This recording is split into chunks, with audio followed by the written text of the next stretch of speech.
I'm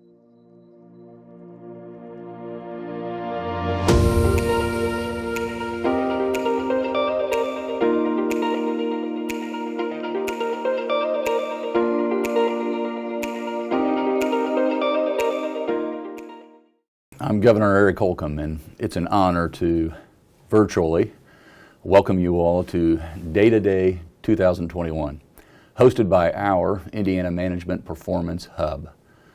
When we first set out to take Indiana to the next level, we knew it would require us to think outside the box and look at problems in new ways and develop scalable, sustainable solutions that would work for all Hoosiers in every corner of our state. And we're doing just that by using data to drive the very decisions we make every single day and provide a holistic picture of where we are and where we need to aim to be to seize the opportunities before us and deliver results and outcomes. Like the way data is helping us track our progress so we can empower more Hoosiers to earn the education and credentials they need to succeed in the exciting high-wage careers of today and tomorrow, and of high demand, by the way. Or the data that's showing us what and where the needs are, so we can place the tools within reach to help more people enter recovery from substance use disorder, for example. And as we've navigated COVID-19, data had never been more important than it was and continues to be in our pandemic response. From tracking positive cases and testing to driving our efficient vaccine distribution itself. I could go on and on and on with examples of the way data has informed our decisions and placed crucial information at our fingertips and yours. It's truly just a click away. And it's helping us make Indiana the best place in the world to live, work, play, study, and stay. So enjoy the next 2 days as we show you how Indiana continues to bring data to the people.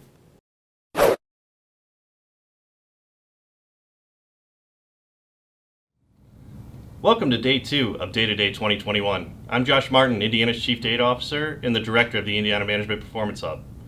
Today we'll be talking about next level recovery and the more than 10 agencies that work together to address the opioid epidemic. That will be followed by more information on how agencies and external partners are collaborating to create clear pathways between education and workforce. Many of the data sets discussed over these 2 days are available in aggregate form on the Indiana Data Hub. In 2020, there were more than 1.4 million visits to the Hub by 105,000 unique users. This is just another way the Indiana Management Performance Hub is bringing data to the people. So thanks for rejoining us for Day 2, and on behalf of the state of Indiana and the Indiana MPH, enjoy Day-to-Day.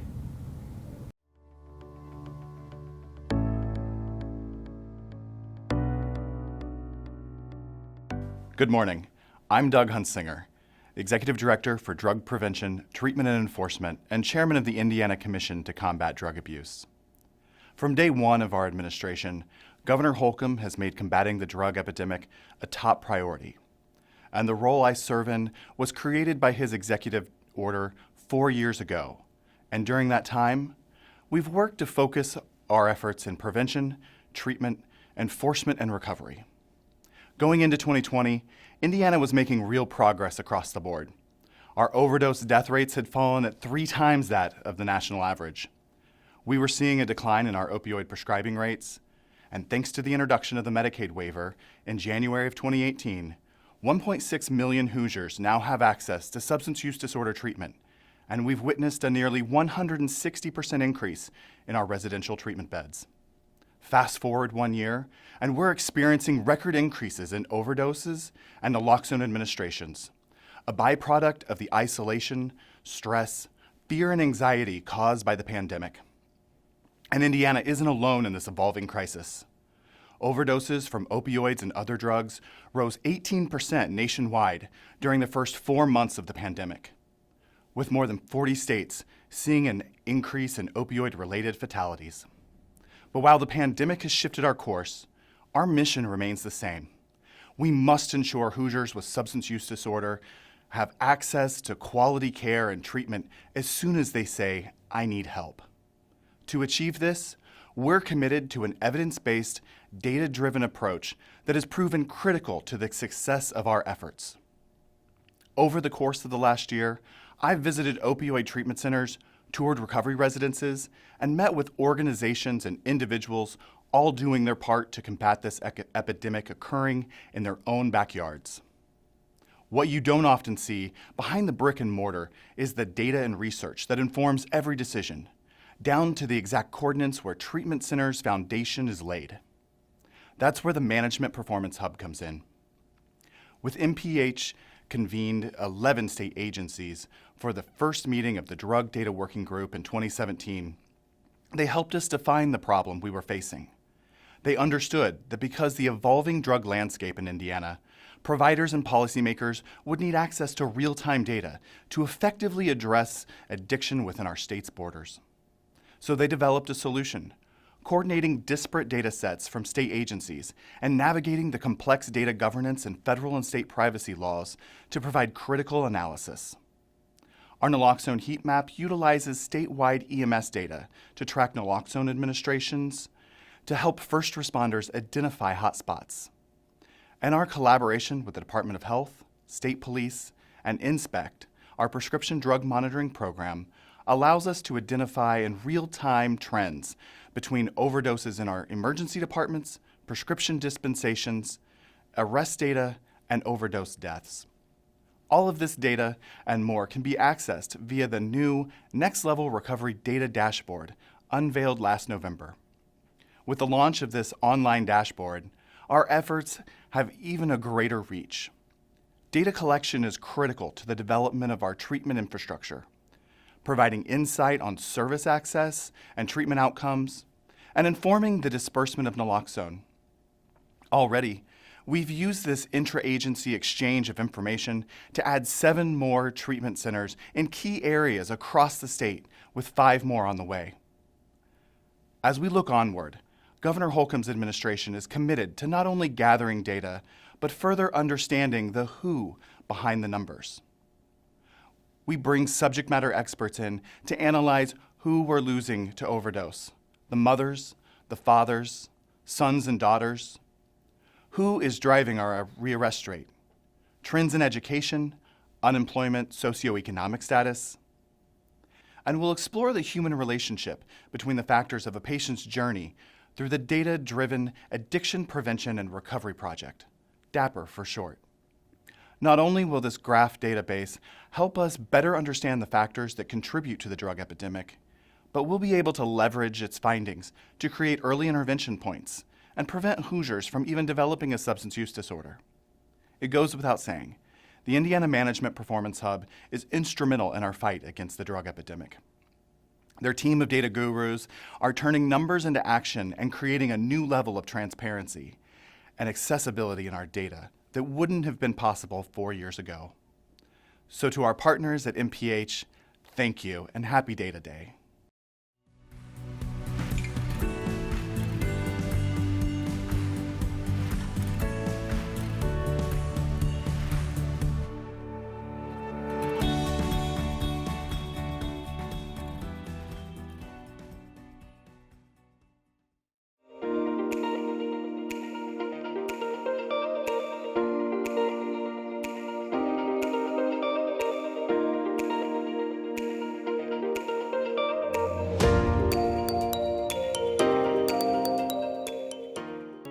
Hi everyone, I'm Dr. Michael Kaufman, State EMS Medical Director with the Indiana Department of Homeland Security. It's truly an honor to be here with you today at State Data Day 2021. You know, EMS stands at the intersection of public health, public safety, and healthcare. EMS provider agencies all across the state of Indiana are called thousands of times per day to provide those services to individuals within their communities. I'd like to tell you a little bit more about our EMS data registry and the uses that that data can provide to all state agencies and citizens across the state of Indiana. So what is EMS?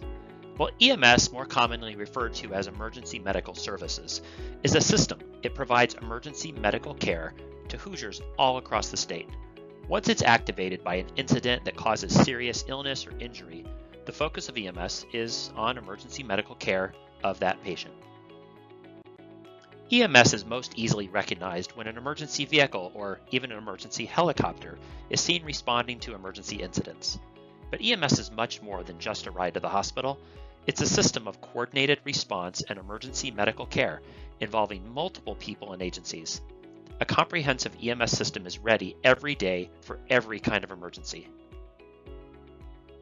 In Indiana, our EMS system responds to ill or injured Hoosiers thousands of times per day. In fact, 2020 proved to be our busiest year yet with well over 1 million patient encounters. Let's spend a few minutes diving a little bit deeper into EMS data and talk about where it comes from, where it goes, and what it's used for. You know that documenting patient care is important, but often it feels like you spend more time completing paperwork than caring for patients. Accurate EMS data makes a big difference, not only for the health of your patients, but also for the health of the EMS system, which can be easy to forget when you're completing another PCR in the middle of a busy shift. Every day, you see that the information you enter in each PCR is crucial when transferring a patient. Doctors and nurses look at that record several hours or even several days later to help make informed decisions about caring for your patient. In addition, that record serves many other purposes thanks to collaboration at the local, state, and national levels to standardize and improve EMS data collection and use, and ultimately to improve patient care. Locally, data from your system's PCRs are used by your agency to assess and improve operations and clinical performance. Accurate patient records also mean your agency is reimbursed faster, allowing you to have the tools you need, from new equipment to safer ambulances. This information is also used to make policy decisions, like the need to designate a trauma center or more grant programs to support local EMS providers. And public health officials can use EMS data to identify trends in injury and illness to help make communities healthier and safer. Since all EMS data are collected using the national standard, millions of EMS records from across the country can be used to determine what helps patients the most and what doesn't. That research is the foundation for best practices and evidence-based guidelines, which help your system create effective protocols. Protocols that you use to provide safe medical care and ensure the best outcomes for your patients. Better information leads to better EMS and better care for our patients and communities. Visit ems.gov to learn more.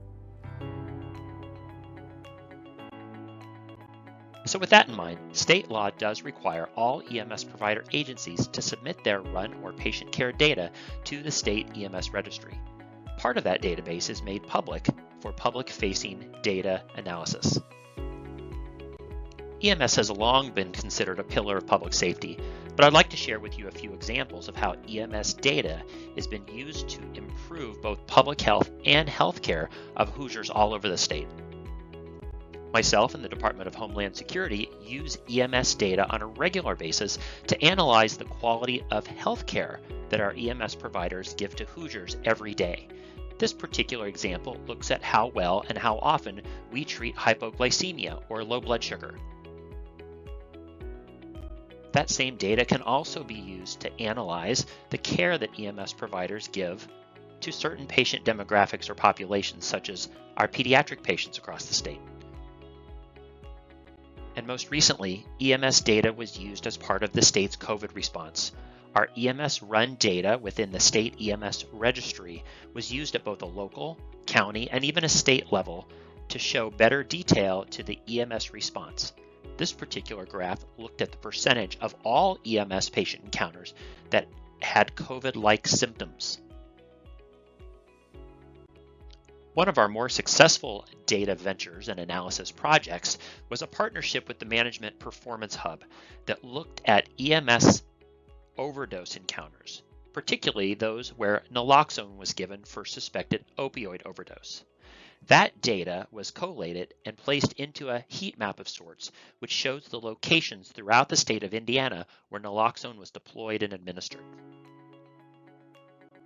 That same data was further analyzed into more of a dashboard style format that allows better visibility at a county, district, or even a regional level.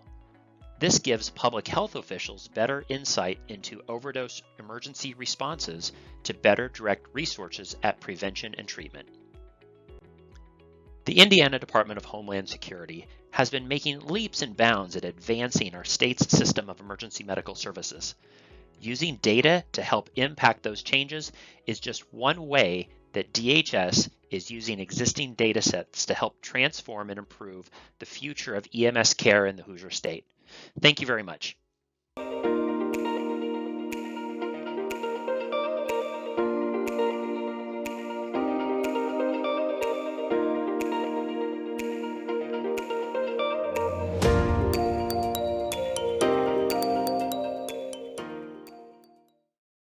Welcome to 2021 MPH Data Day.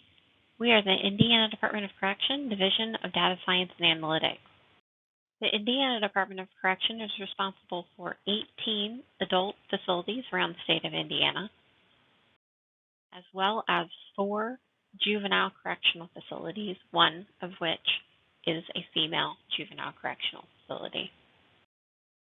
Lastly, the Indiana Department of Correction is responsible for individuals serving time on post-incarceration supervision after having served time with the Indiana Department of Correction in 10 parole districts around the state.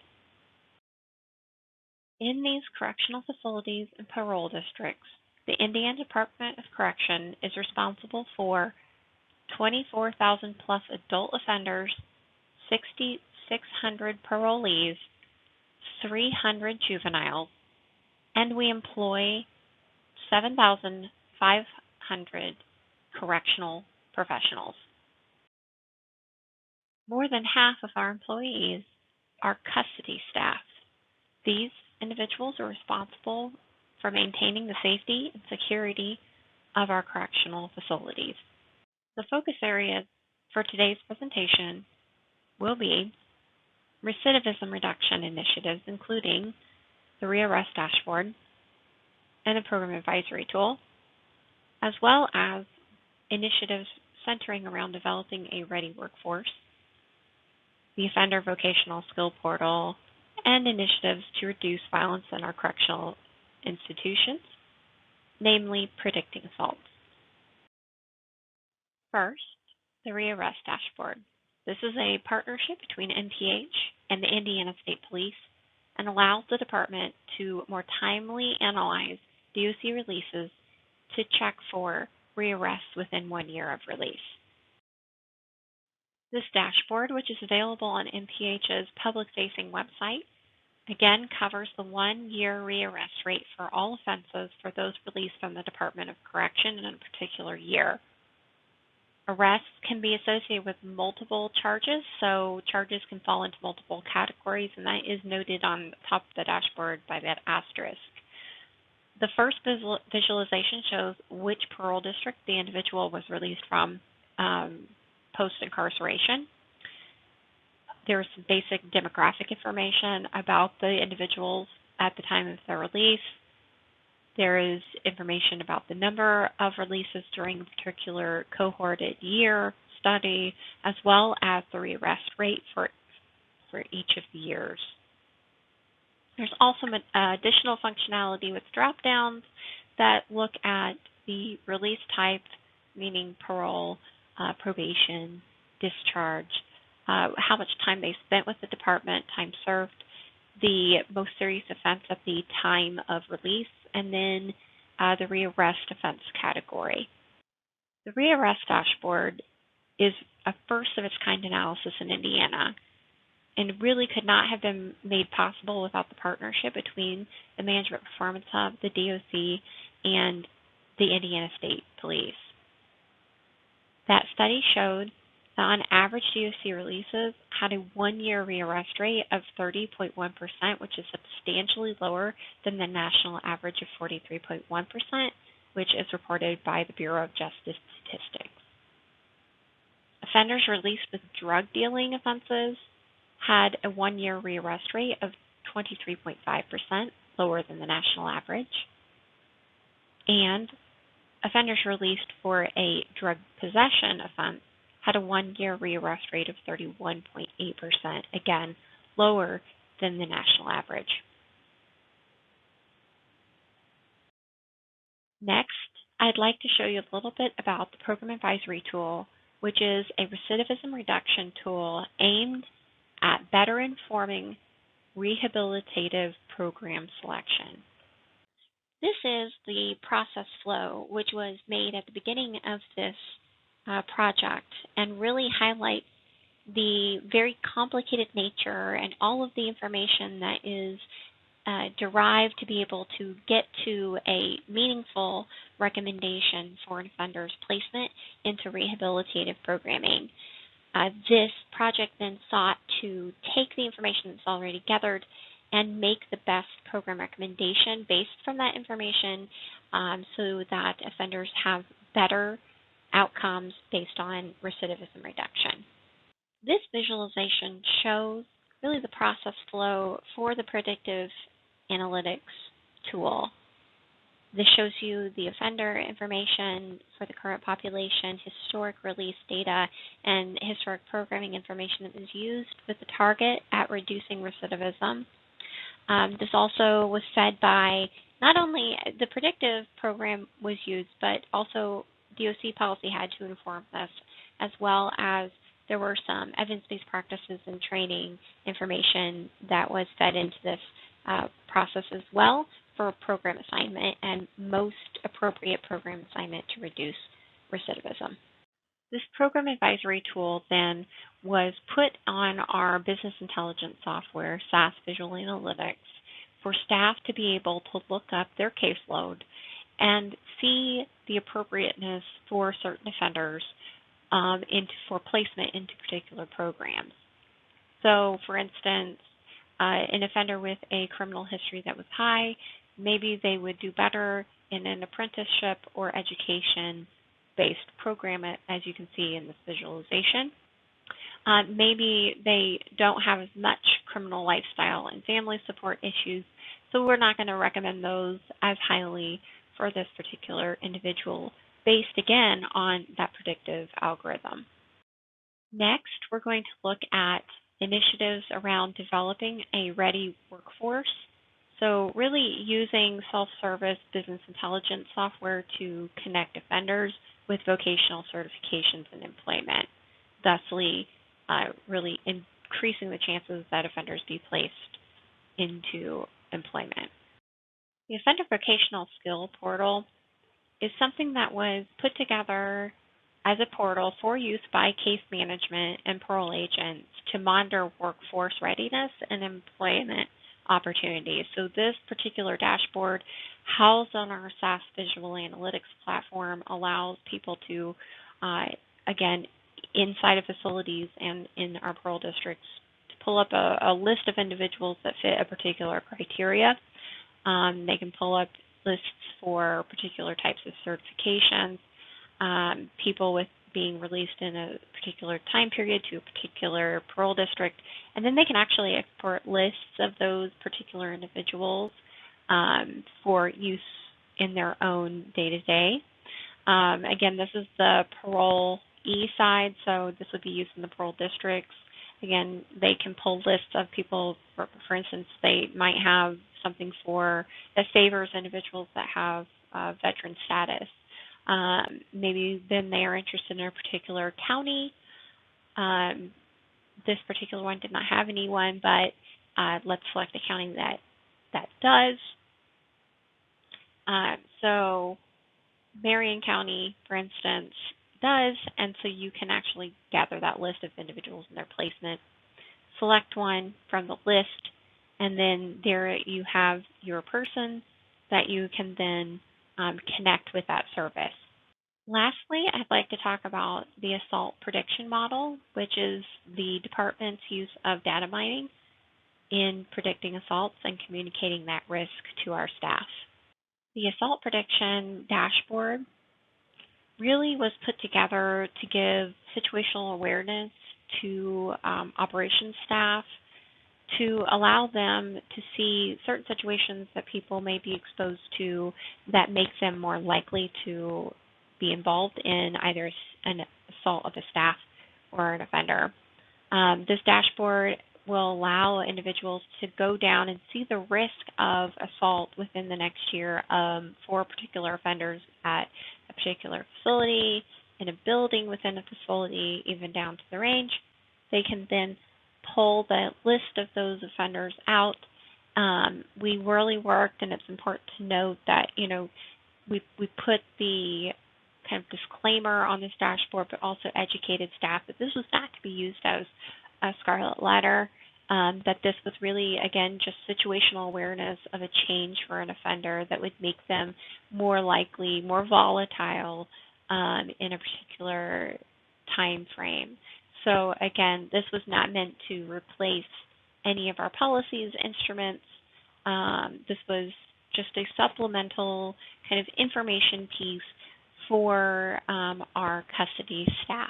So the benefits of this particular model is that it uses information that is already tracked within our daily operations, within our normal information systems. There's no additional staff time that was needed to actually derive the risk score. It really focuses on dynamic events rather than labeling someone as scary or bad. We look really at situational triggers, so philosophically the model is more oriented at rehabilitation rather than, as I said, as scarlet letter that this person is bad for all of time. There's frequent rescoring. This is actually done weekly, unlike traditional assessments that are done, maybe once in an entire incarceration period. This actually is done weekly. We are working on more frequent updates to this actually.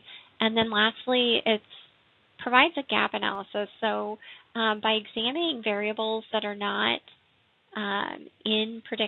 not as predictive in the model, we're able to actually gauge how well we're managing various aspects. So for instance, affiliation with a gang was something that was thought to be really predictive or something that we really should look at the beginning of this.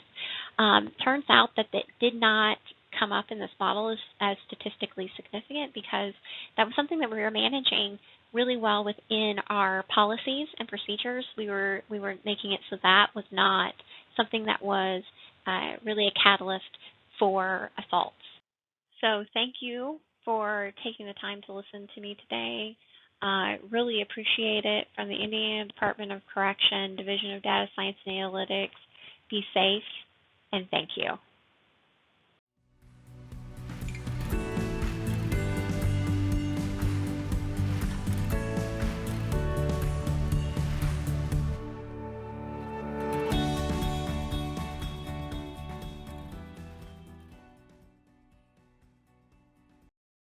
A huge thank you to the Management Performance Hub for hosting this event and allowing the Indiana Criminal Justice Institute to present utilizing this platform.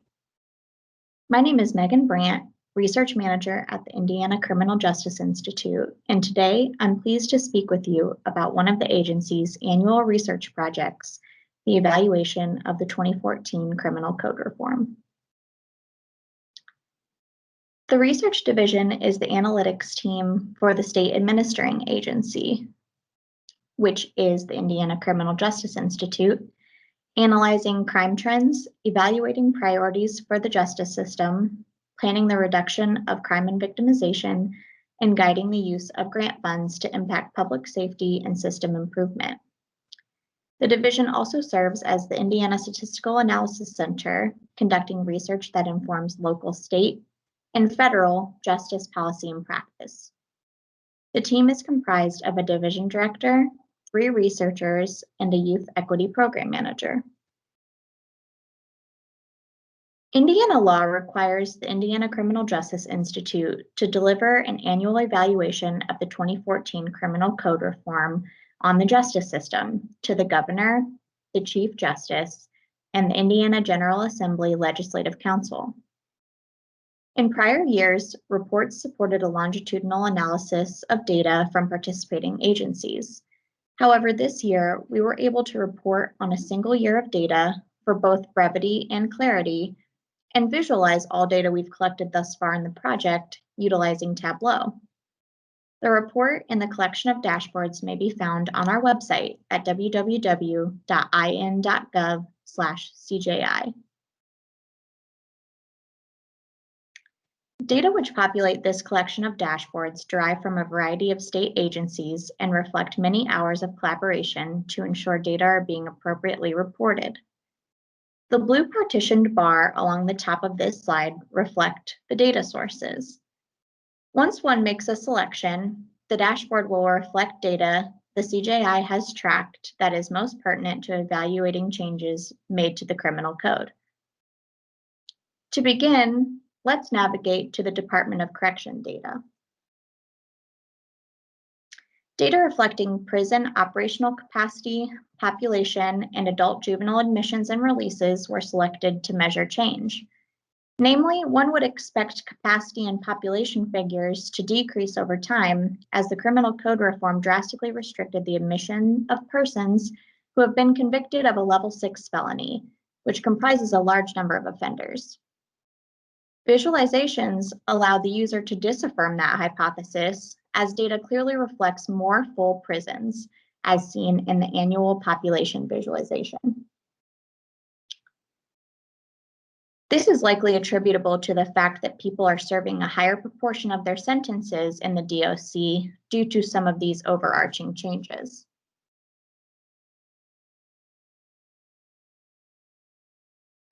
If one is interested in understanding how jails have been affected by the criminal code reform, they can easily do so by navigating to the jail section.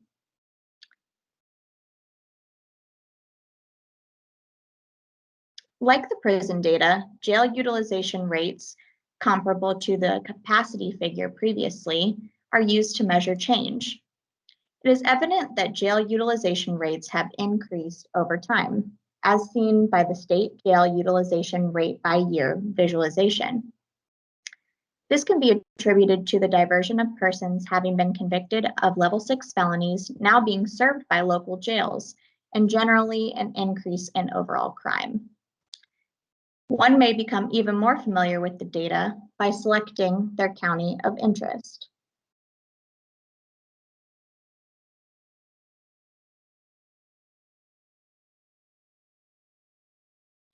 Perhaps one is interested in learning more about the impact of the criminal code reform on availability and accessibility of mental health and substance use programs for justice-involved populations. After navigating to that dashboard,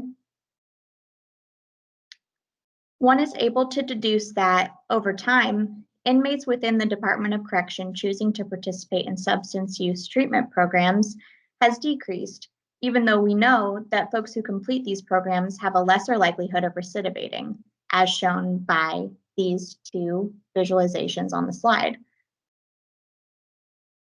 One is also able to see that more jails have invested in substance use counseling programs over time, and recovery works participants are less likely to recidivate.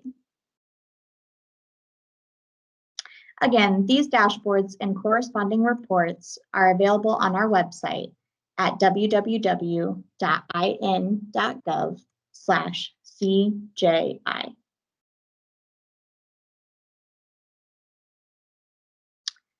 The division is pleased to announce that despite a rather tough year, we've published a high volume of quality, relevant materials, all available on our website, including but not limited to a domestic violence offender profile, a COVID-19 impact assessment of CJI subgrantees who support victims of crime, an analysis of the handling of drug crimes in a post-criminal code reform atmosphere, and a detailed report concerning the number of juveniles under the jurisdiction of an adult court.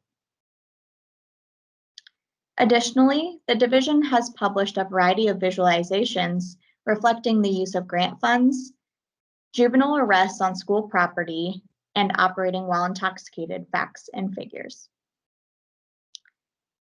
If anyone has any questions about the 1006 project or any of the projects that were just discussed, you may reach out to our division director, Christine Reynolds, or any of the principal investigators that are available on this slide.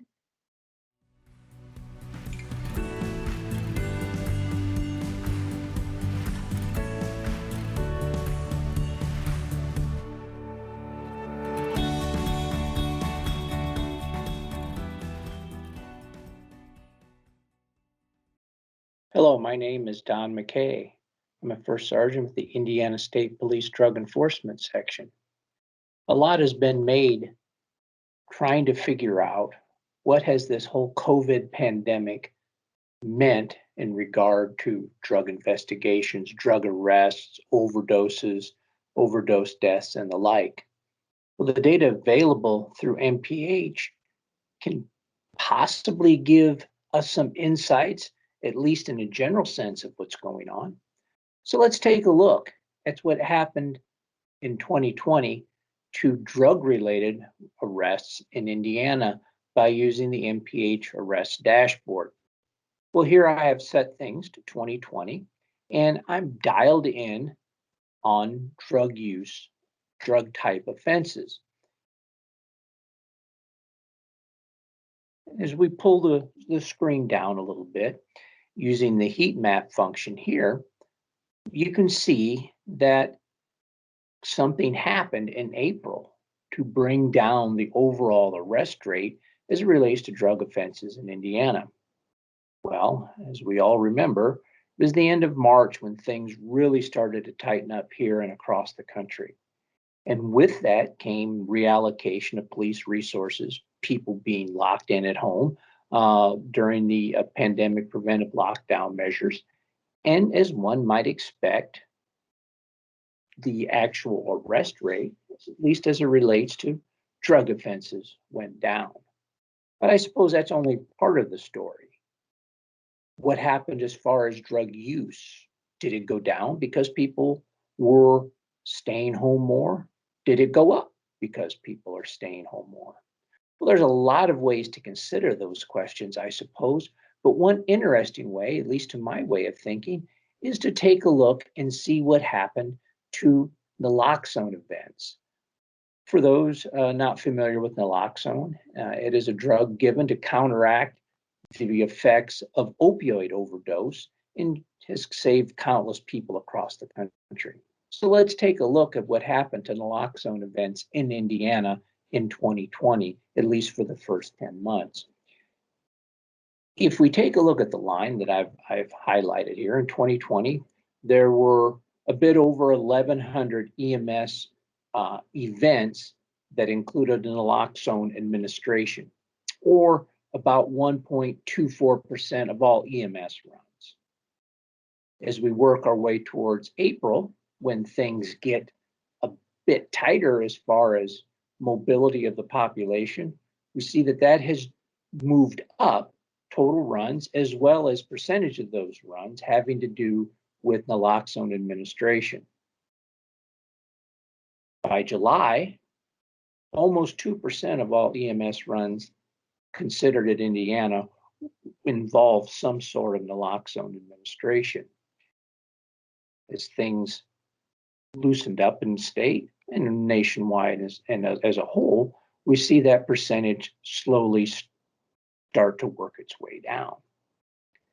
So what does it mean? Well, I'll leave you all to build your own hypotheses as to what has moved the drug overdose rate in relation to the pandemic. But certainly we have a lot of data to work with, a lot of things to consider, and a lot of ways to form and prove or disprove an hypothesis. And if I'm concerned about counties, I can take individual looks at counties as both their percentage and overall runs. I appreciate the time today to spend a few minutes showing you just one small capability that you can find with MPH. We certainly use the data available as we try to get a handle on the best way to use resources that we have to best affect the public. Thanks for your time today, and I hope our paths cross in the near future. Thank you.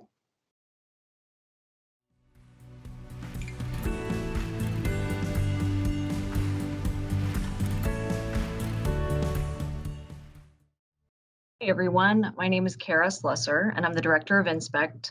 Today we're going to be talking about our state's PDMP dashboard.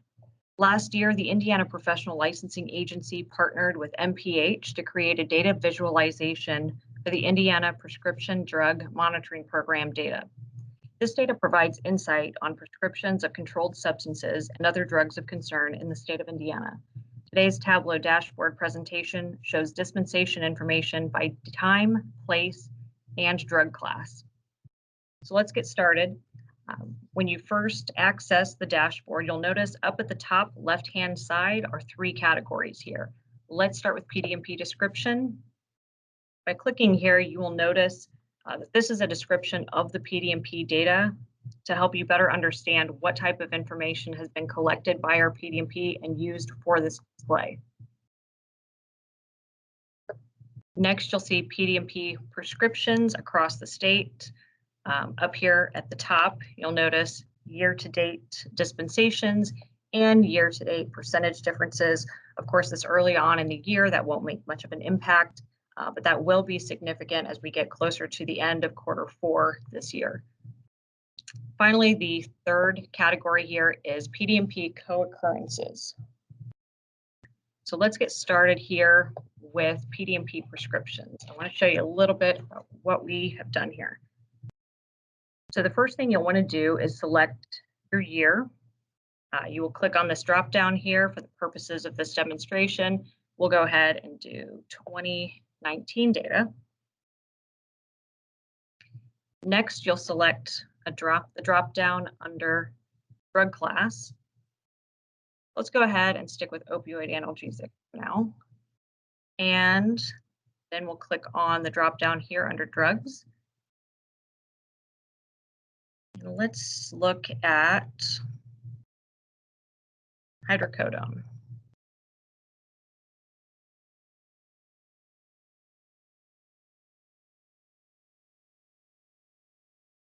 And finally, you want to click this drop down all the way to the right and select prescriptions or dispensations.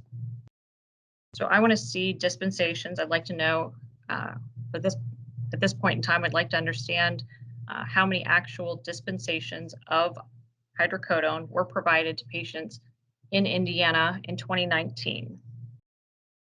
So you'll notice here, our first display all the way over to the left is a heat map showing you information about the county where the patient lived, the practitioner's county, and the location of the pharmacy that dispensed each of these prescriptions for hydrocodone during this period of time.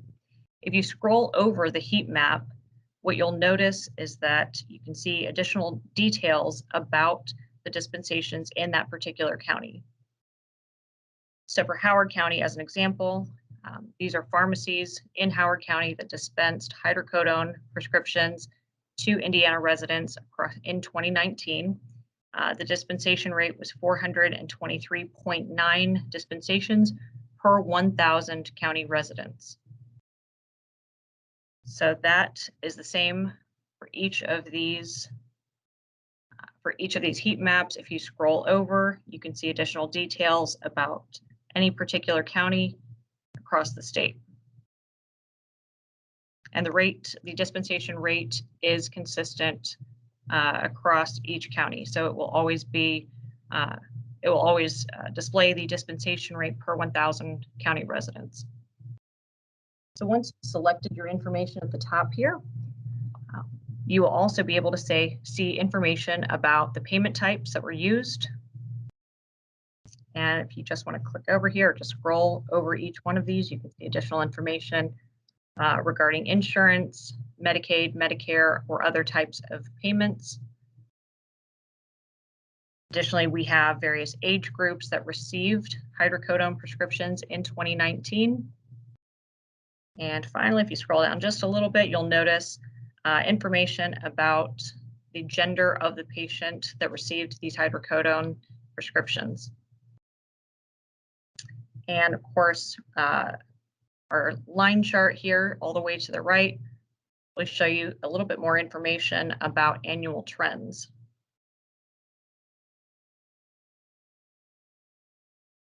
So The next thing I want to show you is our PDMP co-occurrences dashboard. So we'll go up here to the top, this button. Once again, you'll see year-to-date dispensations and year-to-date percentage differences for overlapping controlled substance prescriptions. So let's see, let's look at 2019 data once again. So we'll click our drop down and select 2019. And for this demonstration, let's look at opioid and benzodiazepine prescriptions. So this will be co-occurrences of opioid analgesics and benzodiazepine prescriptions for the year 2019. Again, we are going to look at actual dispensations. Scroll down just a little bit here so you can see this better.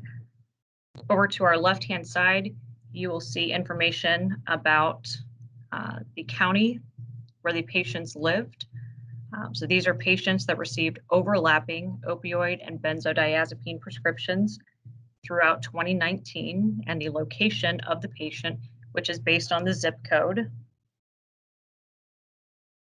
Once again, we're able to see, as we scroll over each of these counties, the information about the dispensations there per 1,000 residents. Additionally, our third heat map here, or our second heat map, I'm sorry, will show you information about the location of the practitioners that prescribed these overlapping or co-occurrent prescriptions. And our third heat map here is, of course, our pharmacy counties.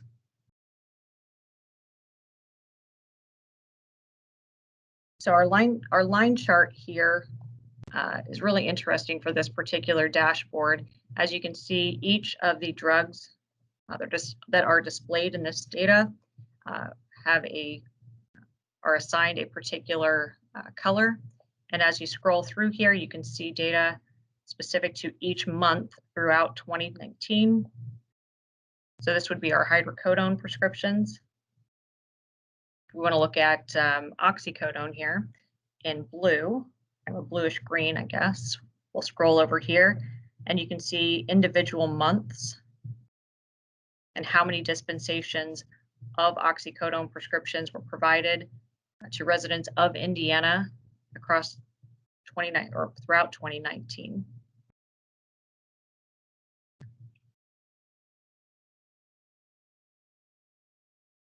So this will provide a lot of really interesting data that can show you where we may have some hot spots throughout the state.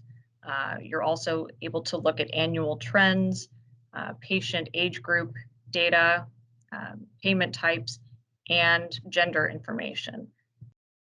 So I hope this is helpful for all of you out there who are interested in looking at our PDMP data across Indiana, and also interested in some of the information that we're collecting with our PDMP and what we're able to do with that information to address substance use disorder in the state of Indiana.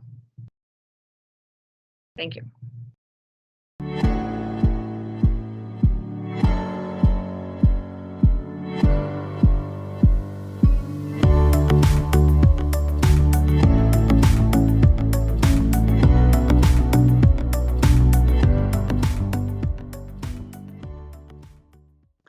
Hello, everyone.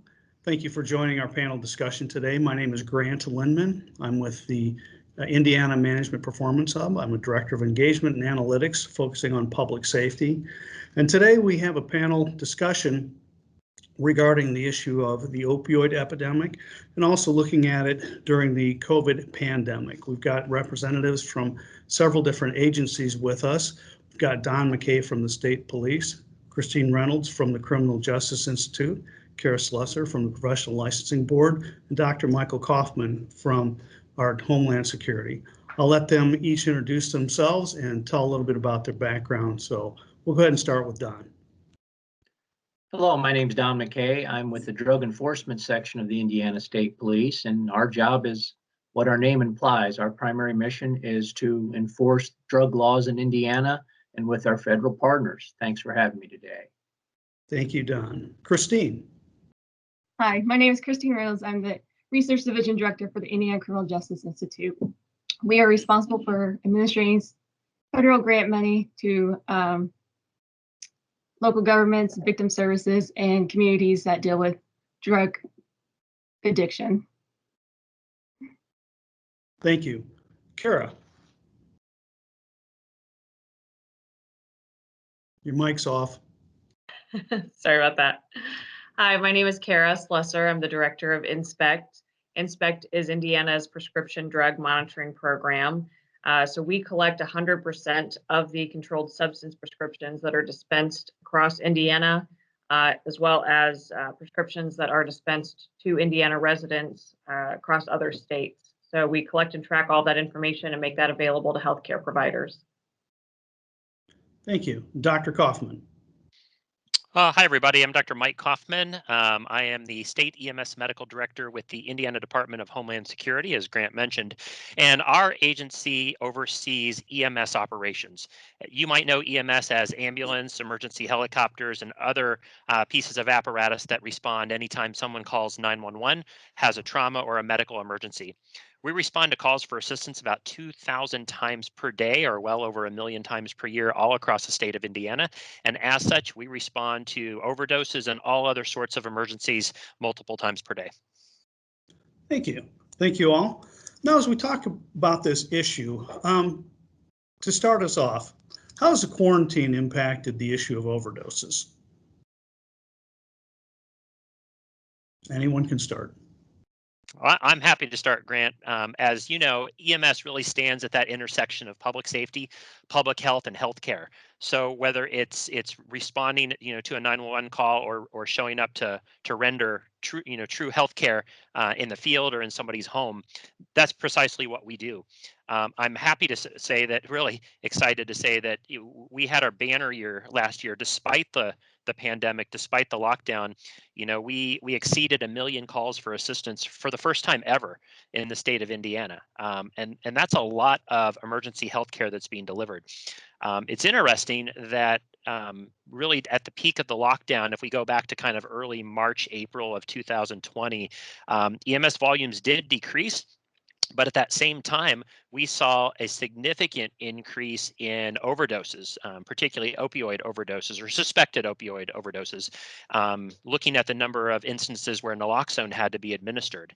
That peaked around June, July, and then started to trail off after that. So we were seeing numbers sometimes in excess of 100% greater than the same numbers that we saw back in 2019, specifically when it came to the amount of naloxone that was being administered and used on an emergency basis. Interesting facts. Others? One thing that happened with the lockdown on the enforcement side is a lot of our folks were tasked with other things, and enforcement actions directly focused towards drugs in general went down simply because our people were moved over to do other things. So if you take a look at the arrest dashboards, you can see right when statewide law enforcement was changing its mission to meet the needs of the pandemic and the lockdowns, moving supplies and such. And you can watch the arrest numbers drop pretty dramatically, particularly in April.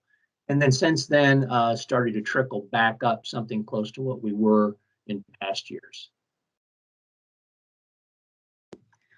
Yeah, I agree with everything that's been said, but additionally, we get some county level data and regarding the treatment programs. And what we notice is that obviously at the beginning of the pandemic, a lot of things just had to completely shut down, which left a lot of people not having access to programs or counseling sessions or just their regular support system. So this stressor, along with being isolated and possibly losing their job or having other economic hardships, did lead to increases in substance use, relapses, and overdoses. Luckily, a lot of the treatment programs have been able to figure out how to do virtual stuff, but we're still getting feedback that a lot of people miss the in-person, face-to-face contact. So it's still been really difficult on an individual level for people dealing with substance use issues.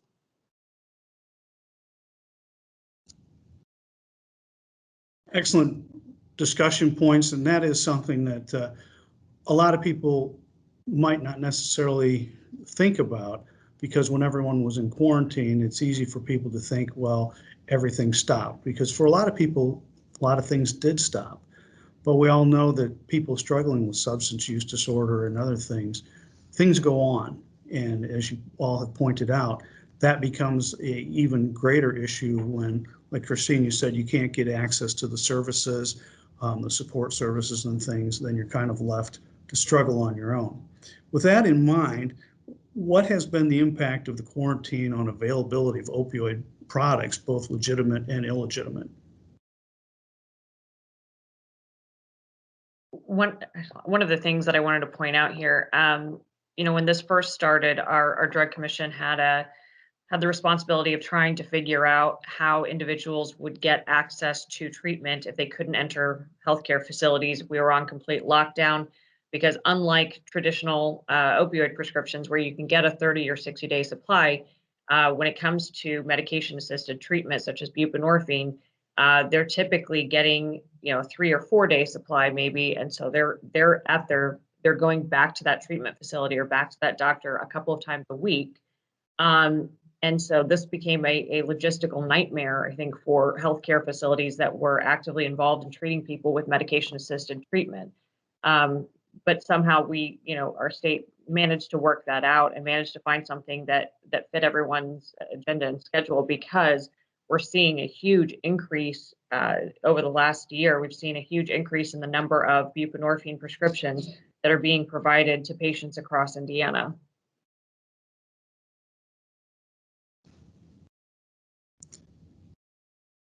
Don, what are you seeing on the illegitimate side of opioid products during this time? Well, as I said, our enforcement efforts went down, but now that we've picked back up to something close to where we were, since we're no longer dealing directly with pandemic issues, certainly the availability as of now is right where it was, if not maybe even a little higher. Whether or not supplies were curtailed because the borders tightened, I don't know that we necessarily point to yes, definitely. I would give it a hard maybe, but certainly supplies seem to have recovered, at least in northern Indiana where I'm located. There seems to be plenty of product, whether it be counterfeit pills or diverted pills or traditional heroin, fentanyl type products. That's a good point. I mean, like I said earlier, just because things were in quarantine, this stuff did not stop.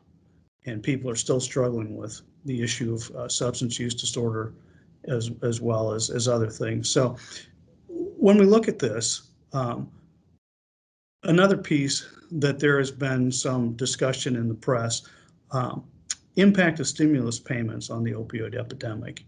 Did we see anything that might lead to that, or any thoughts around that? Because I've seen different reports out there in the, like they said in the press, people are like looking at the timing of data. Any thoughts on that question? Well, Grant, just from an emergency medical services perspective, remember we're seeing signs and symptoms of opiate overdose, right? So even though I can't confirm that it was an opiate overdose, if they meet all the signs and symptoms, EMS responds, gives naloxone, symptoms resolve, then there is a pretty strong correlation with that. Having said that, and speaking somewhat anecdotally, but even just looking at our data, we saw a fairly steady increase over last year, as I've already mentioned, from the onset of the pandemic. Our numbers peaked in kind of late May, June, and then I believe our highest number of naloxone administrations in the state occurred the first week of June. Stimulus payments started about mid to late April, so I can't draw a direct I can't draw a causation, but there's definitely a correlation in the timing, that in that 4 to 6 week period following, we saw our highest number of naloxone administrations across the state. Wow. That's significant. Others have thoughts on that. Well, by the fact that the numbers have went up as far as naloxone distribution, I mean, you can infer that there was plenty of product out there to use. So there was not a real shortage of supply. Now you could argue, were there life stressors that were causing people to change their dose? Maybe their supplier changed and they weren't aware of the potency. I suppose all those things are going to have to remain unknown, at least for the short term. But just because we were locked down did not somehow curtail drug abuse in Indiana in general, or opioid use in particular. Excellent. Thank you for that. Go ahead. I'm sorry, Grant. One of the things that I noticed is, you know, I was surprised to see that the number of opiates that were purchased with insurance increased significantly last year. But so that was a surprise. What was not so much a surprise is that the number of prescriptions purchased through Medicaid increased dramatically in 2020. Good data points. And speaking of which, how can data analysis help us understand the issues and perhaps point to areas of focus to help inform policy discussions?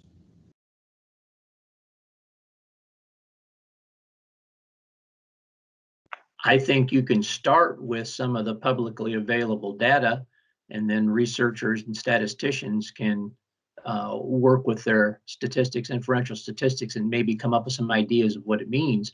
But just on its face, when you see, for example, traffic citations down, arrests down, calls for service for medical issues up, I think it makes it fairly obvious that people are going to want to continue with their habits, maybe even increase it due to the new stresses.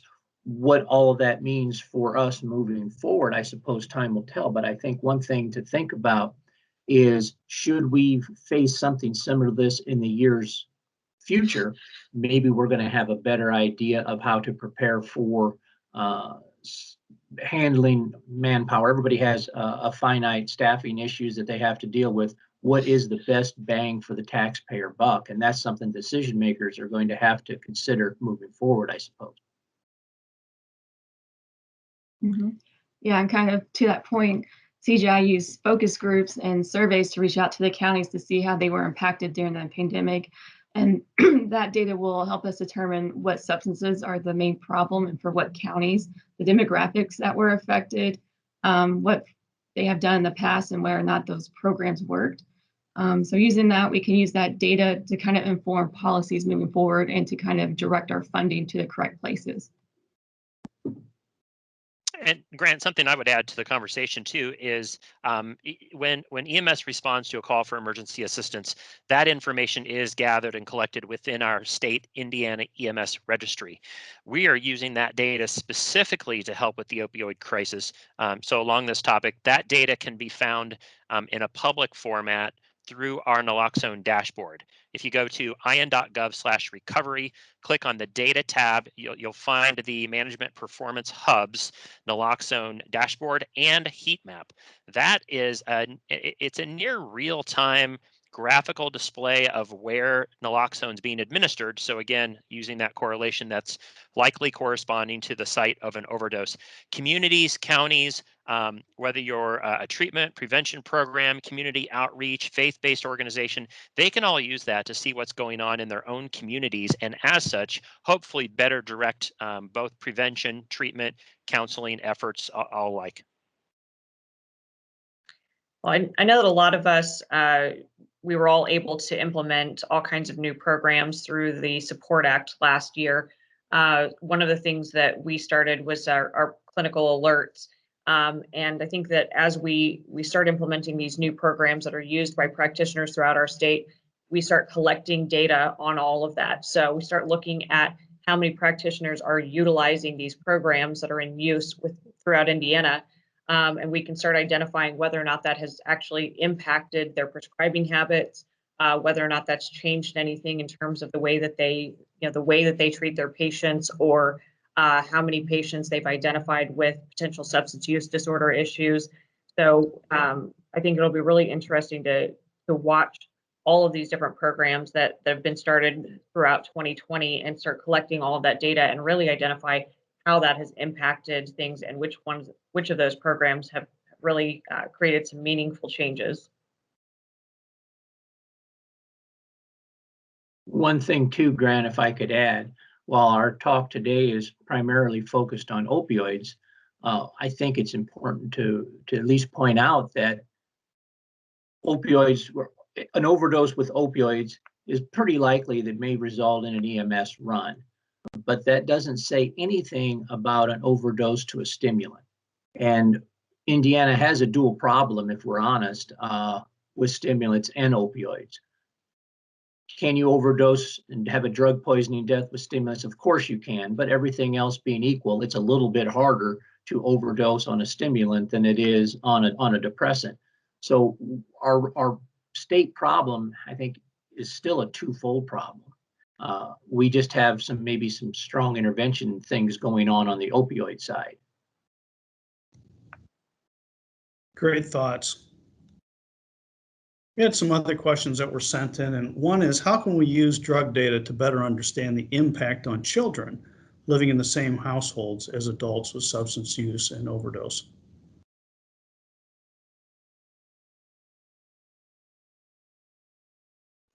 Grant, I think that's a great question to illustrate a lot of the efforts that your agency, the Management Performance Hub, is really doing to help connect data sets across different state agencies.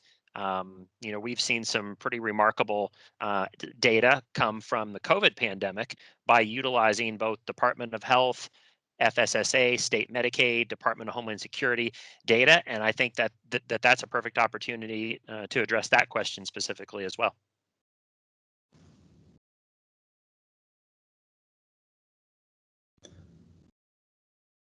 So what would you say to someone who thinks, their community is very skeptical that providing naloxone to individuals with addictions is really helpful? Because we have people out there that are skeptics on the whole issue of how do we treat people with substance use disorder. And I know there's been a real push to get naloxone out in the community, and it has saved lives. But what would be your response to something like that? I think it's necessary for us as a state to provide individuals suffering from some type of substance use disorder we need to be able to provide them with enough resources to seek help. That has been an ongoing discussion among people who show up at our quarterly drug commission meetings, who talk about how they were able to seek some type of help with their addiction. The biggest issue for them is how do they get access to those resources? Some people struggle with figuring out how to pay for them. Some people struggle with finding space, right? We have so many people seeking treatment right now that we are just overrun with our healthcare workers are just so completely overrun with patients right now that some facilities just can't take on any new patients. So I think it's up to us to try to be creative and offer them some help, offer resources for them to seek treatment, because otherwise they really don't have a lot of options. And do you have thoughts on how to explain to skeptics that naloxone is helpful, other than just saying it reduces overdoses? Because, there are people that might think it enables bad behavior, other things. Thoughts on how to really get that message across? I would say the starting point would be, it's just a matter of honoring human dignity to save someone's life. So if that's our starting point, it's always good to prevent a death if that death is preventable. Now, if we're honest, we'll see naloxone delivery devices at places where we are investigating drug use and distribution. So is that part of it? Sure it is. But I don't think that takes away from the fact that that is a way to save someone's life. And maybe that's the proverbial push they need to head into a treatment program too.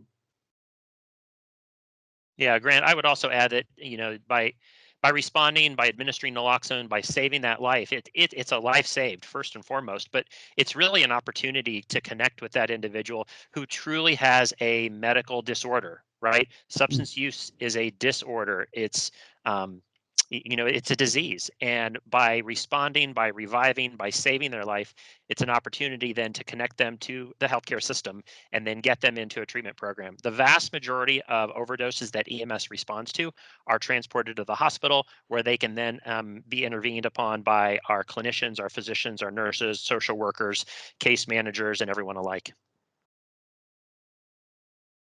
Excellent thoughts. Are there specific types of drugs that are more prevalent in geographic areas? And what I mean by that are there's things that we see more in Indianapolis than, say, northern counties or southern counties in the states. And how do we, how are things set up to pivot to that if there's more of an issue in one place than another? In Indiana, meth is still king, and there's no getting around that at this point. Meth is very prevalent, while our local manufacturer has went way down. Imported, and whether it be from another country or from outside of Indiana, has certainly went up. Marijuana, particularly high potency marijuana, that has been diverted from the states where it's been legalized, whether it be in the form of edibles or vape cartridges, as well as actual smokable product. Certainly we're seeing a lot of that, interdicting some of it, but certainly we know that there's a lot getting through. So there's no reason to think that our big ones are going to be changing anytime soon. And with that, are there places with community groups that an interested person could connect with who really wants to be involved in addressing this issue? Thoughts on that? Yeah, CGI, we support the work of the local coordinating councils, which are present in all 92 counties, and they are the planning and coordinating body for addressing alcohol and other drug problems. We have all those listed on our website where they're all located. They're made up of civilians and police and local, a big mix of professionals and civilians. So, and a lot of those are open to the public as well. So people can reach out, and if they're interested in joining those LCCs, they can talk to the coordinator for that county and see what's possible. They'll also get a list of the programs that are available in that county. And what's your website? www.in.gov/CJI, and then it'll be under Behavioral Health Division and then LCCs. Thank you. And with that, I know that MPH, we have a lot of data available and dashboards, but is there another place that you might recommend a person could download interesting drug-related data from your agency? Dr. Kaufman, you mentioned the governor's recovery website. Can you explain more about that? Yeah, Grant, that's just a great it's a great website where the Management Performance Hub has collated several different data sets to really help give additional better insight, really down at a local level, to the pandemic that has been forgotten, right? The opioid pandemic. So I would just recommend visiting that website at www.in.gov. And there's several different tabs to choose from. The data tab will get you the most useful information. Within there, there's also a tab marked naloxone, where then you can pull up the naloxone dashboard, which highlights every time that EMS administered naloxone. And from even from within there is an additional link to take you to our heat map, which gets you down to even a very local level.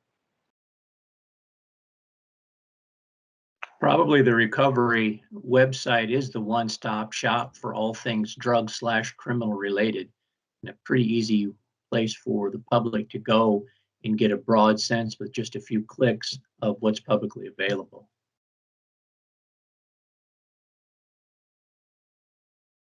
Is there anything else that people might like to know regarding efforts at your agencies using data that might impact this issue?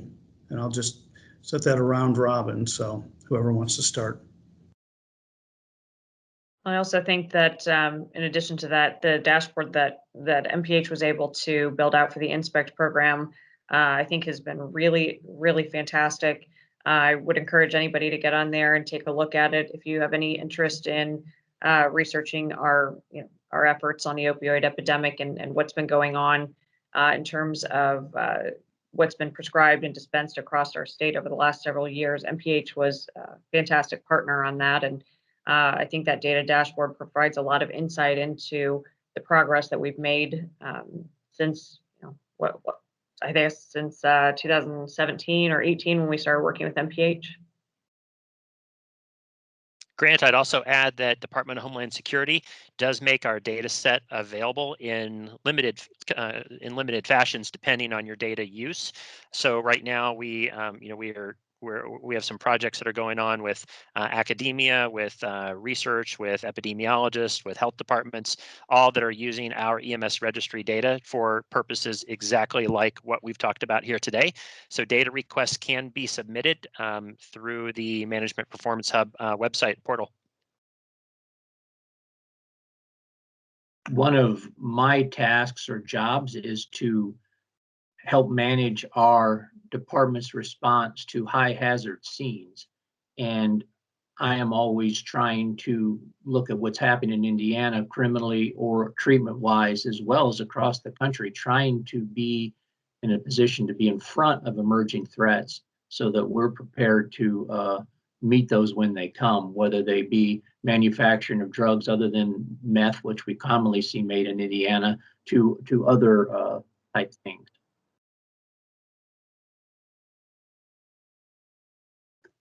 And as I mentioned earlier, CGI, we send out surveys to the LCCs.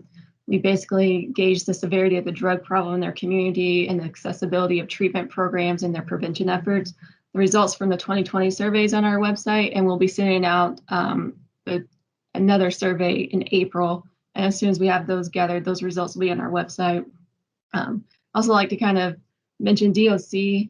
We use a lot of their data on their substance abuse programs that they have, and they've been actually doing tracking the rehabilitation for the last few years of the offenders that completed those programs and what their rate of rehabilitation is.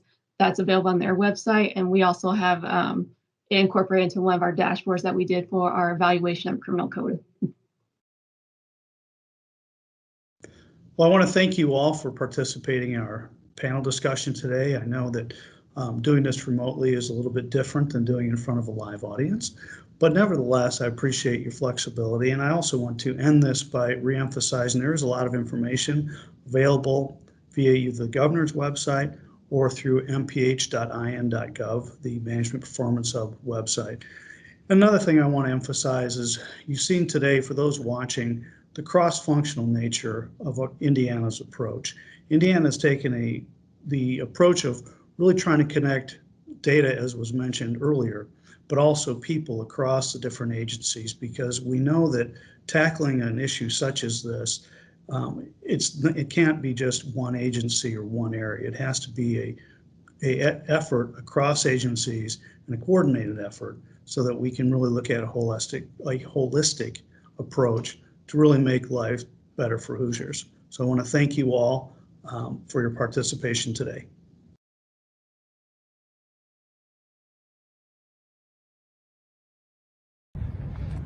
Welcome to Indianapolis, home of the Indianapolis Motor Speedway, Kurt Vonnegut, the 2021 March Madness, and many other things.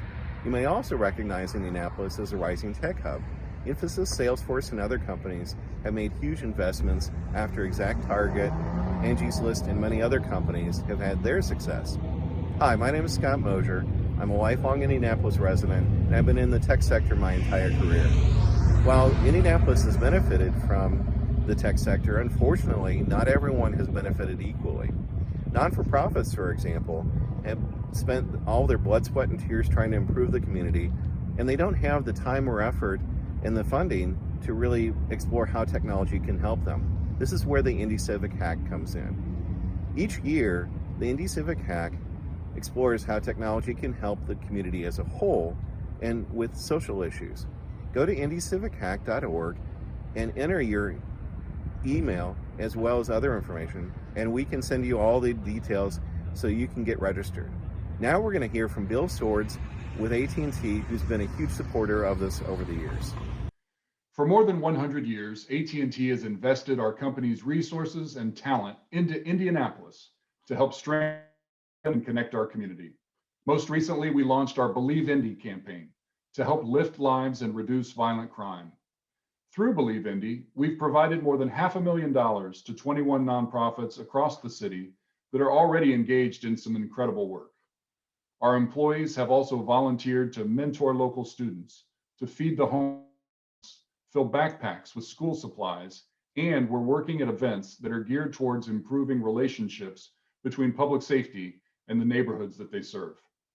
Additionally, through our AT&T Aspire initiative, we're deeply involved in local efforts all across Indiana to help boost the high school graduation rate. We want Indiana and our capital city to thrive. And that's why we've supported the Indy Civic Hackathon since its inception in 2014. This event has been tremendously successful at educating participants about the challenges that struggling Hoosiers face and bringing technology to bear to help tackle those challenges. While technology can't solve all the world's problems, it can go a long way towards helping.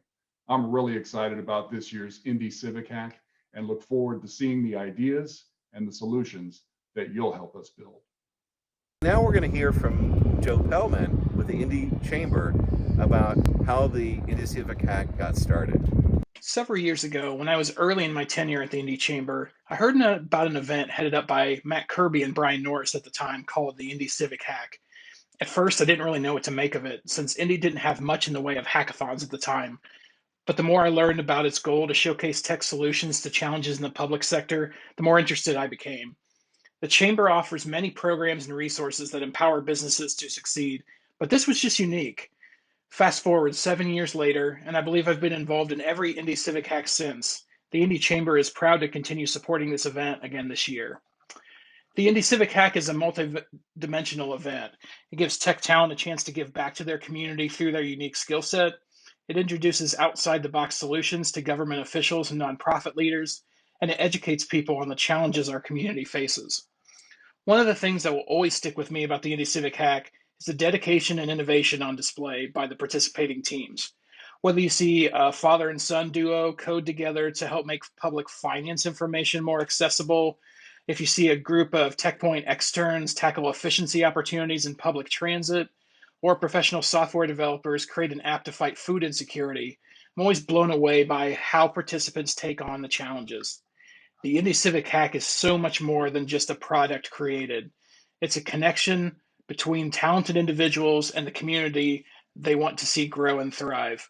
I look forward to the solutions that will come out of this year's Indy Civic Hack.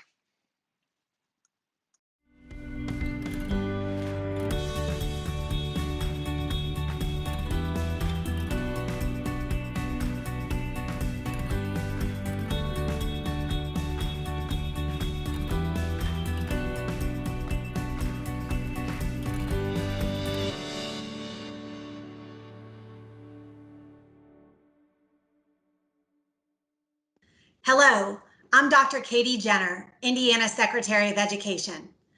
I am so excited to join you this morning to talk about one of my favorite topics, data.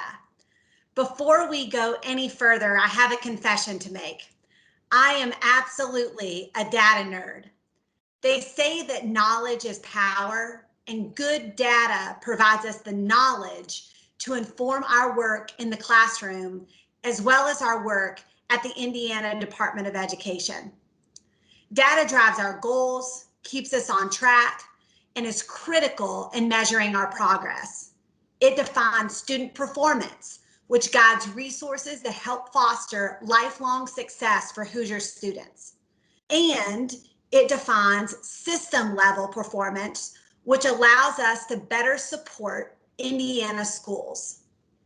Student learning is our North Star at the department. In the K-12 system, we have students in our classroom for 13 years. During that time, we have the opportunity to positively impact students' level of knowledge and skill development, giving them the confidence they need to achieve their greatest potential.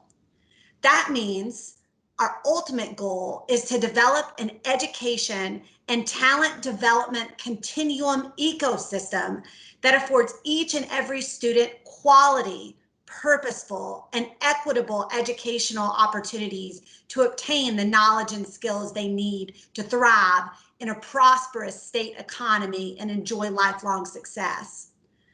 After all, we know there's a direct link between a person's educational attainment and their quality of life, health, employment, and living wage. And when it comes to educational attainment, every year in the life of a child matters. So while maintaining that North Star of student learning, we're also working to drive meaningful change in our state by relentlessly pursuing our top 3 priorities: improving learning outcomes for students, achieving equity among students by focusing on success for each and every student, and developing an ecosystem to support capacity building in our communities. To further each of these core values, we must have robust and reliable data to provide the full picture of both where we are and where we're going. And having that full picture is more important now than ever, because for many schools, the COVID-19 pandemic has resulted in lost instructional time that both exacerbated existing learning gaps and created new ones. So it's critically important that we help our students make up for lost time and get back on track. To use a very Hoosier analogy, just as the race cars accelerate towards the finish line at the Indianapolis Motor Speedway, schools across Indiana are developing accelerated learning plans to support student learning. We must ensure students receive the building blocks necessary for success as they cross the finish line of one grade level and transition to the next. That's why we've provided schools with guidance, data-driven guidance, of course, to help them accelerate extended learning opportunities for students. This research-based guidance includes support for our families, our schools, and our communities. It encourages using assessment data to target supports where they are needed the most. And because this need is so great, we must use strategies that we know will support success. So now let's talk data, giving you real numbers on how data is helping Hoosier students build the skills they need. Indiana continues to measure success with an ambitious goal for at least 60% of Hoosiers to have education and training beyond a high school diploma by 2025, a goal directly aligned to our state's future workforce needs. The numbers show we're making progress. So far, 48.5% of Hoosiers have at least an associate's degree or a short-term credential, up from just 33% in 2008. To close the gap, our team is digging deeper into the data. And the data shows that here in Indiana, 64% of students graduated high school with dual credit or AP credit. And we know that these dual credit or AP credit earners are less likely to drop out of college and more likely to complete on time or early. By helping more students graduate high school with dual credit or AP credit, we are bringing them closer to earning a post-secondary credential. And thus we're moving closer to reaching Indiana's big goal of having more Hoosiers prepared for the work of the future, and closer to building a true education to workforce continuum. This is just one example of why your work is so very important. Your work tells us where we are and provides the data needed to create the map forward on how to achieve our goals. We're really looking at blurring the lines between K-12, higher education, and workforce, making sure all of our students have access to the opportunities that fit their interests and needs. And this requires data. So, happy Data Day. Thank you for letting me join you live, and please keep up your important work. Together, we'll continue proving that knowledge and data is power.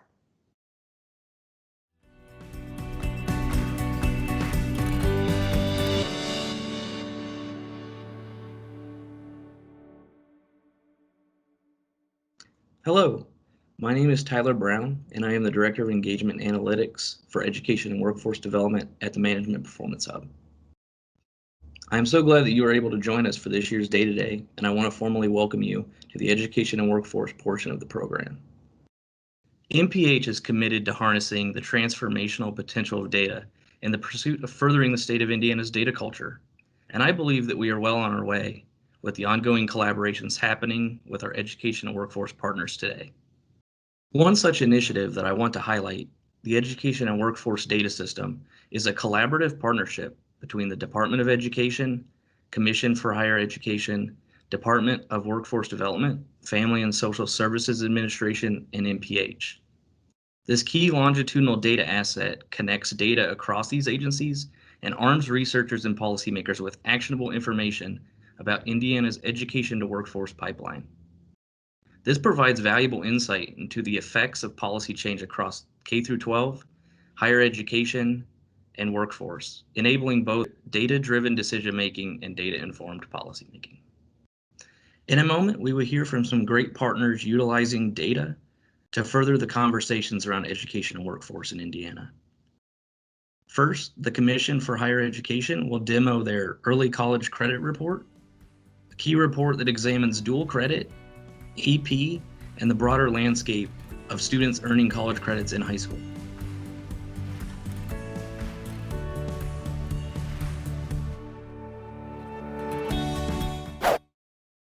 Hello, my name is Sean Tierney, and on behalf of the Indiana Commission for Higher Education, I will be presenting on early college credit. Early college credit is what we call college credit when it's earned by someone who hasn't yet finished high school. You may be familiar with dual credit or AP. The data in this presentation come from linking K-12 data with post-secondary data. We often rely on our partners such as IDOE, MPH, and DWD, along with post-secondary institutions, to put together a comprehensive look at our post-secondary educational outcomes. Also, a special thank you to Alex Parkinson and Allison Partee on the Commission staff for putting together much of the data. Before looking at who earns early college credit, we want to take a moment to look at high schoolers in general.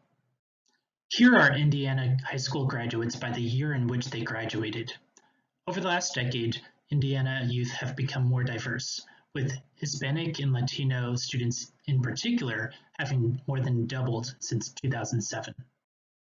The Indiana Commission for Higher Education breaks high school students down into three groups when it comes to socioeconomic status. The first group are 21st century scholars. Those are students who are eligible for free or reduced price lunch in 7th and 8th grade, and then complete all necessary steps in order to maintain their scholarship when they graduate high school. The second group are non-scholar students, but eligible for free and reduced price lunch by their senior year of high school. The third group are students who are neither in the 21st Century Scholars Program nor are eligible for the free or reduced price lunch program in their senior year of high school. Now we're going to look at how many of those high schoolers earn early college credit. Nearly 2/3 of high school graduates earn early college credit, with the vast majority of them earning either dual credit or some combination of dual credit and AP credit. Despite nearly 2/3 of students earning early college credit, it's not evenly distributed across the state. In fact, low-income students and minoritized students are less likely to be able to access and earn early college credit. Of those 2/3 of students who do earn early college credit, they earn about 13.5 credits. That's almost an entire semester's worth of college. The state of Indiana funds two broad types of dual credit, liberal arts and technical. When breaking these out by race and ethnicity or by socioeconomic status, differences start to emerge. Minoritized students and low-income students are more likely to take technical dual credit. Dual credit is offered by many different colleges across the state. However, once dual credit students graduate high school, they might take that college credit to any college they wish. On the left side of this chart, you can see the institutions that awarded the dual credit. On the right side are where students ended up matriculating after high school. This chart shows the value and importance of being able to transfer credits seamlessly and easily from institution to institution. For example, about 60% of all dual credits are awarded by Ivy Tech. Many students who earn dual credit from Ivy Tech go on to other institutions across the state. Now we will take a quick look at how early college credit earners fare once they matriculate into college after high school. One concern we often hear about dual credit is that it's just a way for students to build up some college credit so that they can take easier course loads once they get to college. The data don't bear this out. In fact, the more early college credit you earn, the more intensive your college experience is likely to be in terms of the number of credits you take once you matriculate. Of course, there are some self-selection issues when it comes to comparing the types of students who earn a lot of early college credit to the students who take a lot of credit in a college. But we feel that the data show pretty strongly that early college credit is not used as a credit cushion. If students are earning early college credit while in high school, does that mean that they are graduating college earlier? The data show that they are. In fact, the more college credit you earn in high school, the more likely you are to graduate a semester or more early. Of course, there's always room for improvement. But the data show that early college credit, and in particular, the state's efforts to support and fund dual credit, save Hoosier families money when it comes to paying for tuition. Thank you for listening to this quick overview of the data behind the Indiana Commission for Higher Education's Early College Credit Report. Thank you also to MPH for hosting Day to Day. We hope that you've enjoyed this presentation and enjoy Day to Day.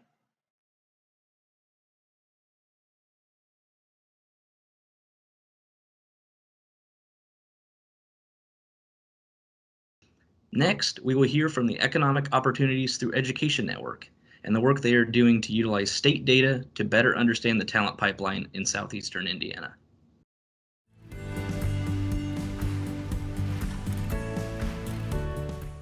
Columbus, Indiana's Community Education Coalition is a nonprofit organization serving southeastern Indiana for over 24 years. Local education system contributes to a growing economy when its graduates are finding careers they love, where they want to live. Data as a conversation starter. Inspiring action. CEC is partnering with Indiana's MPH using EWD data in the new enhanced research environment to boldly go where no Hoosier has gone before, linking high school graduation data through college to Indiana's workforce. EcO Network is an initiative of the Community Education Coalition and a Lumina-recognized talent hub. Our request to Indiana's Management Performance Hub was, where are local students working after graduation? Discussion topic 1 is understanding who stays and works close to home. Our company works with some of the biggest, most advanced enterprises on some of the world's toughest problems, and one of our greatest concerns is continuing to find talented team members. I'm excited doing what I love and making a difference in my community. State college grads from the local Air Park Columbus campus are 10 to 15% more likely to stay and work locally. 80% of Southeast Indiana's 2015 grads who have a degree from one of the Columbus Air Park campus colleges stay and work locally, compared to 65% of all the 2015 grads. 58% of the 2010 grads who have a degree from one of the Columbus Air Park campus colleges stay and work close to home, compared to 49% of all the grads. What entices graduates to stay, and what will bring grads back to work? Personal relationships are key, and we know economic opportunities increase with an aligned world-class learning system. When business invests in their local learning system, students find mentors and jobs. Education system aligns with employers' strengths. Regional talent becomes a growth asset. To Indiana's Management Performance Hub was, where are local students working after graduation? Discussion topic 2 is, which degree holders are businesses hiring? Which credentials provide the best job opportunities? Heat maps are used in a table to understand variation in numbers of employees and median wages in southeastern Indiana across industry sectors for employees with state degrees and credentials.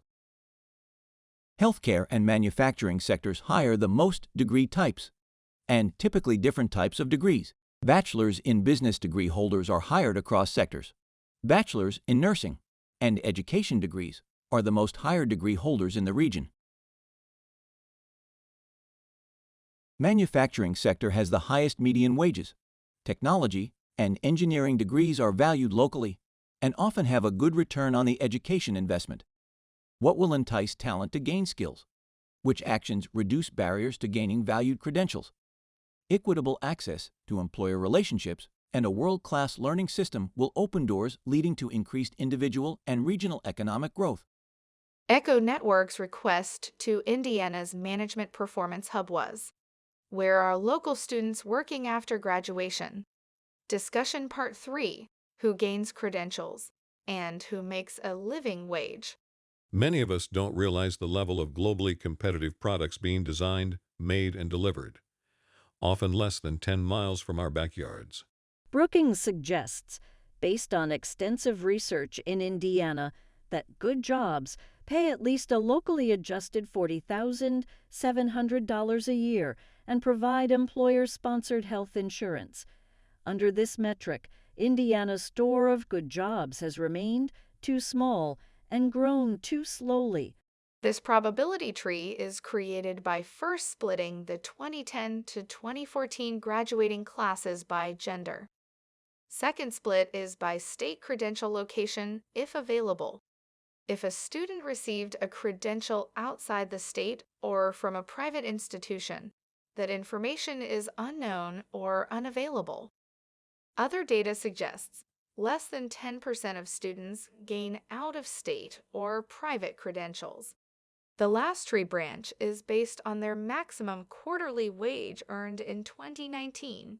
There are 3 buckets. 1, a good job wage, or greater than $10,000 in a quarter. 2, less than $10,000 in a quarter. Or 3, no 2019 salary data available. Local colleges are listed on the screen. Women in these cohorts are more likely to complete a state degree or credential within 4 to 9 years from graduation compared to their male counterparts. 24% of women received state credentials versus 16% for men. However, the percent earning a good job wage was markedly lower for women than men. Men with state degrees and credentials are more likely to have higher median wages and stay in the Indiana workforce compared to women. Fewer percentage of women with state degrees are working in Indiana in a good wage job, 5 to 9 years from high school. What enables talent to succeed? How will we know if our efforts are helping? Equitable access to employer relationships are key to success. Recommended actions from the Brookings Metropolitan Policy Program's recent research are 1. Accelerate digital adoption to drive economic dynamism and competitiveness. 2. Promote favorable job creation and worker transitions to allow for a beneficial rewiring on the economy. 3. Do more to support workers who aren't in good jobs so as to promote inclusion and broadly shared prosperity. Local education system contributes to a growing economy when its graduates are finding careers they love, where they want to live. Join us in the conversation by contacting us through our website, educationcoalition.com. Next up, we will hear about the Department of Education's data modernization efforts. Through these efforts, the department is streamlining data collections from schools and is ensuring that state data assets can be better leveraged today and into the future.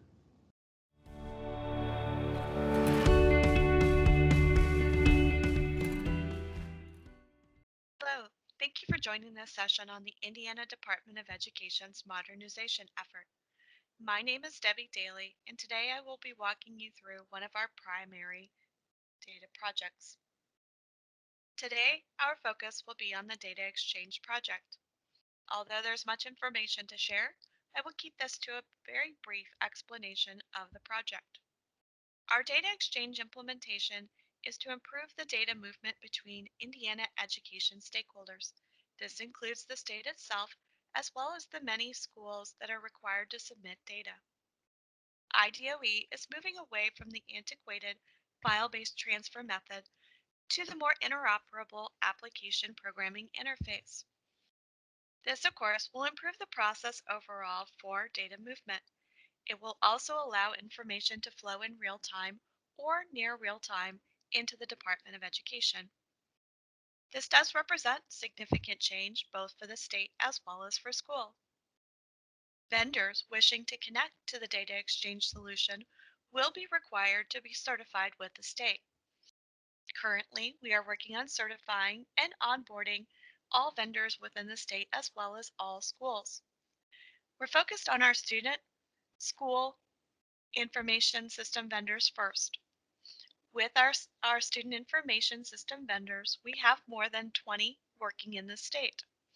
Each of them will need to go through a robust certification process to ensure that they are supporting proper security as well as proper data standards.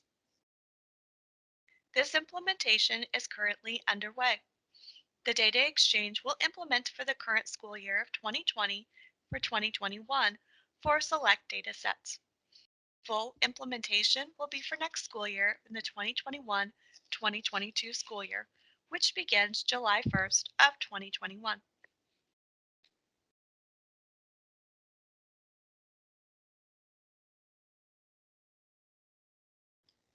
Indiana is implementing the data exchange solution on top of the EdFi technology suite.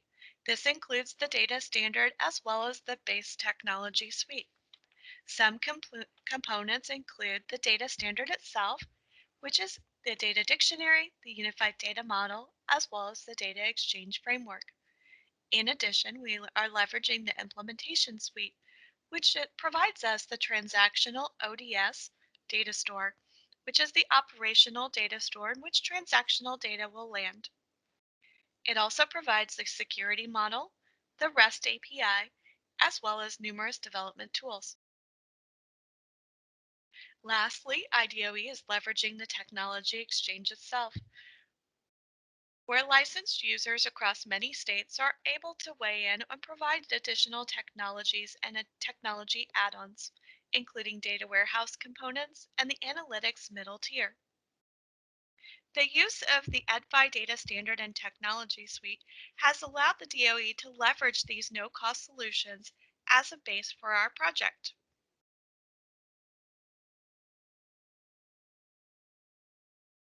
Now let me walk you through the process of onboarding a school's student information system. Again, we are focused on traditional public, charter public, as well as accredited non-public schools. There are over 750 schools within the state that need to be onboarded for the data exchange solution. Each school is working with their own vendor or their own vendor implementation. We have approximately 20 SIS vendors that work in the state, with PowerSchool, Skyward, and Harmony as the top 3 used vendors. Each school and each vendor will receive their own set of credentials to connect and integrate directly to our EdFi REST API, as well as our Identities REST API. Once connected, information is allowed to flow into our operational data store. Some data sets include student, staff, attendance, program information, calendars, enrollment, course data, and more. Once the data lands in our operational data store, the DOE will be performing data validations through the use of our business rules management tools. As information is validated, the results are posted in our certified data store. From our certified data store, users in the school may interact through our custom data exchange validation portal to review, validate, and ultimately certify the data. While this example shows the process for student information systems, this process will be repeated for various types of vendors as we begin onboarding them. Overall, the data exchange process and project represents a new core data set for the Department of Education. This positions the IDOE to quickly expand to meet new data needs. While this was a very brief explanation of our data exchange project, please feel free to reach out to the DOE for some additional information. You may find help through the help desk ticket system, or you can reach out to us at dataexchange@doe.in.gov. More information can be found at the SIS vendor certification status, which is noted below. Or feel free to check us out on our DOE website for data exchange implementation at doe.in.gov/link/data exchange or data exchange knowledge hub at doe.in.gov/it/data-exchange. Each of these sites will provide additional information on our process as well as our implementation of the data exchange and the EdFi technology and data standards. Thank you for joining today. Again, please feel free to reach out with any questions you may have. To learn more about these initiatives and how you can leverage these data and more, please visit the MPH website or email me at the listed email address. Thanks for watching. I hope you enjoyed Data Day 2021. Thanks for joining us for Data Day as we showcase projects across Indiana that are driving improved outcomes for Hoosiers. In 2021, we continue to innovate and grow a culture of data proficiency throughout state government. We will also have increased focus on engaging new state agency partners and providing additional data analytics services. Thanks for your part in making Indiana one of the most data-driven state governments in the nation and helping us bring data to the people. We'll see you in 2022.